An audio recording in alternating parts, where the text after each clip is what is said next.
वाटते की मित्रांनो या देशातील यंगस्टरने असं डिसिजन घेतलं की आपल्याला या देशातील जे सरकार आहे हे सरकार आपल्याला चेंज करायला पाहिजे आणि ह्या देशात जे PM आहे हे सुद्धा आपल्याला चेंज करायला पाहिजे। तर त्यामुळे हे जे प्रोटेस्ट आहे हे सायलेंटली त्या लोकांनी काढलं होतं। हे जे आंदोलन आहे हे आंदोलन सायलेंटली त्या देशातील लोकांनी काढलं होतं। पण मित्रांनो हे जे आंदोलन आहे किंवा हे जे प्रोटेस्ट आहे ते उग्र होण्याचा एक रिजन आहे, कारण की त्यामध्ये तिथील आर्मी किंवा पोलीस या डिपार्टमेंटच्या लोकांनी तिथील यंगस्टरला म्हणजे काही स्टुडंटला डायरेक्ट म्हणजे गोळी घालून म्हणजे त्यांच्या कपडामध्ये गोळी घालून त्यांना डायरेक्ट मारण्यात आलं। म्हणजे असे टोटल म्हणजे 30 ते 20 स्टुडंट किंवा कॅन्डिडेट आपण म्हणूया हे डायरेक्ट ऑन दी स्पॉट मारण्यात आले। तर त्याच्यामुळे हे जे आंदोलन पुन्हा उग्र झालं आणि त्यामुळे लोकांनी तिथले ज्या प्रत्येक डिपार्टमेंटला पेटवण्याचा प्रयत्न केला, पोलिसांची गाडी असो किंवा आर्मीची गाडी असो यांना जाळण्याचा प्रयत्न केला, अग्निशमनच्या गाड्या काही जाळण्यात आल्या आणि तिथील जे मोठमोठे रिचेस्ट पर्सन आहे त्यांच्या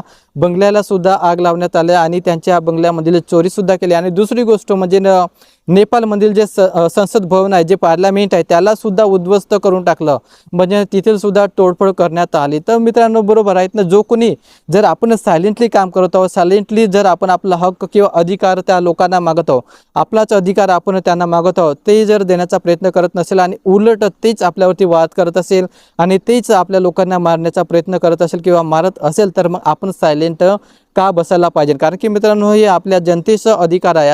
ही जी सरकार आहे, सरकार कुठल्याही देशाची असो, ते भारतातली असो, नेपाळची असो किंवा अदर कंट्रीमध्ये असो, ही सरकार लोकांना गुलाम बनवण्यासाठी नाही तर लोकांना त्यांचा अधिकार प्रोव्हाइड करण्यासाठी आहे, त्यांची जी फॅसिलिटीज आहे ते प्रोव्हाइड करण्यासाठी आहे असं मला वाटते।